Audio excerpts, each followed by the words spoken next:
بسم اللہ الرحمن الرحیم۔ محترم ناظرین، السلام علیکم ورحمۃ اللہ وبرکاتہ۔ ناظرین، آج وہ فیصلہ جس کا تمام اہل پاکستان کو شدت سے انتظار تھا، خصوصاً مذہبی طبقے میں بڑی ہی اس بات کی کشمکش تھی کہ گورنمنٹ آف پاکستان رمضان المبارک کے حوالے سے کیا فیصلہ صادر کرتی ہے، تو بڑی خوشی کی بات ہے۔ الحمدللہ تمام اہل پاکستان کو مبارک ہو کہ اللہ رب العالمین نے بڑا کرم فرمایا، اللہ رب العالمین نے بڑی خصوصی مہربانی فرمائی کہ وہ فیصلہ آ گیا جس کا ہم سب کو انتظار تھا۔ الحمدللہ گورنمنٹ آف پاکستان نے یہ فیصلہ کیا ہے کہ رمضان المبارک میں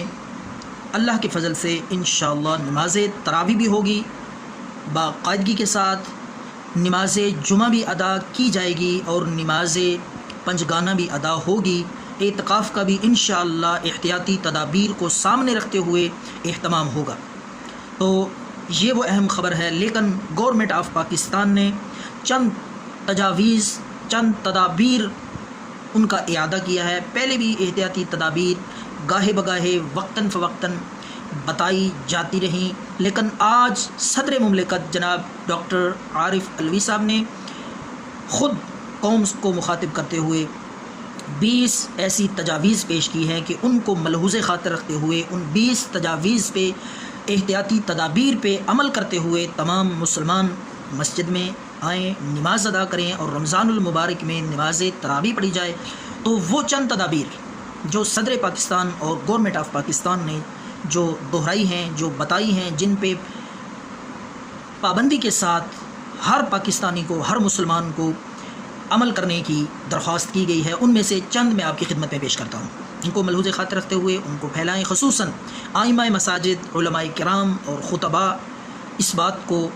ذہن میں رکھیں اور اپنی عوام سے، اپنے نمازیوں سے یہ گزارش کریں تاکہ ماحول کو پرامن رکھا جا سکے۔ تو ان میں سے چند اہم تجاویز جو صدر پاکستان نے آج قوم کو جن پہ عمل کرنے کی تلقین کی ہے، سب سے پہلے کہ مسجدوں میں، جن مسجدوں کے صحن ہیں، نماز بجائے اندر کمرے میں، ہال میں، چٹائیوں پہ، قالین پہ ادا کرنے کے، باہر کھلی جگہ پہ، کھلے صحن میں بغیر چٹائیوں، بغیر صفوں کے نماز ادا کی جائے۔ وہ حضرات جو خالی فرش پہ بغیر صف اور بغیر قالین کے نماز ادا نہیں کر سکتے، وہ اگر جائے نماز گھر سے لا کے اس پہ نماز پڑھے تو بہتر ہوگا۔ سب سے پہلی بات تو یہ ہے کہ ہر شخص گھر سے جائے نماز لائے، اگر نہیں لا سکتے تو خالی فرش پہ نماز ادا کرے۔ دوسری تلقین، دوسری تجویز جو پیش کی گئی ہے حکومت پاکستان کی طرف سے کہ وہ ہر شخص، ہر مسلمان، ہر نمازی گھر سے وضو کر کے مسجد میں تشریف لائے۔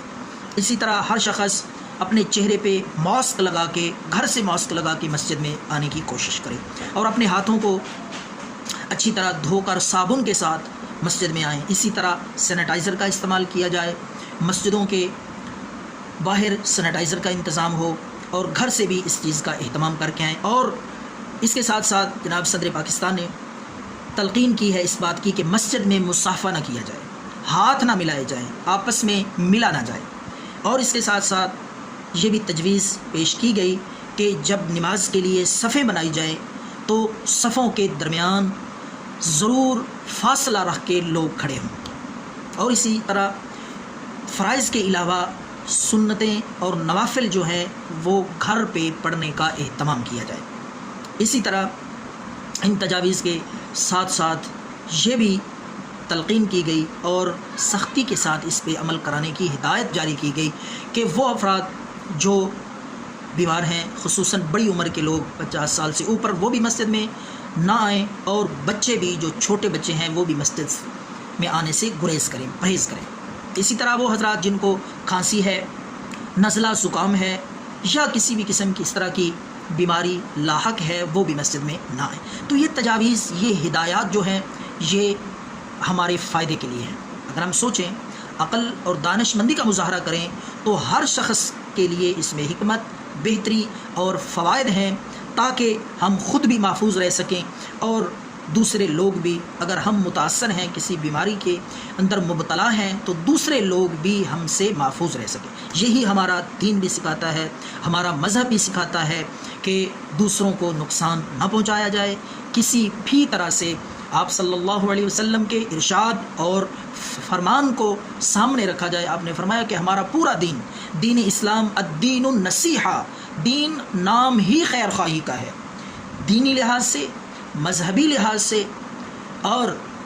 دین اسلام کے قوانین احکامات کے لحاظ سے خیر خواہی، دوسرے کا بھلا سوچنا، اور اسی طرح نجی حوالے سے، صحت کے حوالے سے، غربت تنگ دستی کے لحاظ سے، ہر لحاظ سے دوسرے کا فائدہ، دوسرے کی خیر خواہی، دوسرے کی بھلائی، یہ ہمارے دین کا خلاصہ ہے۔ آپ صلی اللہ علیہ وسلم نے فرمایا ہمارا پورا دین اس کے اوپر مبنی ہے کہ دوسروں کی خیر خواہی کو سامنے رکھا جائے۔ میں امید کرتا ہوں میرے ناظرین کو یہ تجاویز، یہ گفتگو پسند آئی ہوگی۔ میں آخر میں یہی درخواست کروں گا کہ سب حضرات ان تجاویز پہ پابندی کریں اور دوسروں تک یہ تجاویز پہنچائیں، اور رمضان المبارک کے اس بابرکت مہینے میں اللہ رب العالمین سے دعا کی جائے، اپنے گناہوں سے معافی مانگی جائے، استغفار کی جائے، توبۃ نصوحا، پکی اور سچی توبہ کا اہتمام کیا جائے، انفرادی طور پہ بھی، اجتماعی طور پہ بھی، اور گھروں میں بھی بچوں کو، اپنے ماں باپ کو، اپنی مستورات کو، اپنے گھر میں رہنے والی وہ مائیں اور بہنیں، انہیں بھی اس بات کی تلقین کی جائے کہ ہم سب اللہ رب العالمین کے حضور، اللہ کی بارگاہ میں گڑ گڑاتے ہوئے اور سچے دل سے ہم توبہ استغفار کریں، تاکہ اللہ رب العالمین اس وائرس سے، اس بیماری سے، اس جان لیوا اور موذی مرض سے، اور اس کے ساتھ ساتھ اس بہت بڑی آزمائش، امتحان سے ہمیں سرخرو فرمائے، اس مصیبت سے اللہ ہمیں نجات عطا فرمائے۔ تو رمضان المبارک کی بابرکت گھڑیوں میں، باعظمت لمحات میں کثرت کے ساتھ اللہ کا ذکر کیا جائے، اللہ رب العالمین کی کتاب کلام مقدس کی تلاوت کی جائے، زیادہ تر اپنا وقت ذکر و اذکار میں، عبادات میں، اللہ کی یاد میں گزارا جائے۔ آخر دعوانا الحمدللہ رب العالمین۔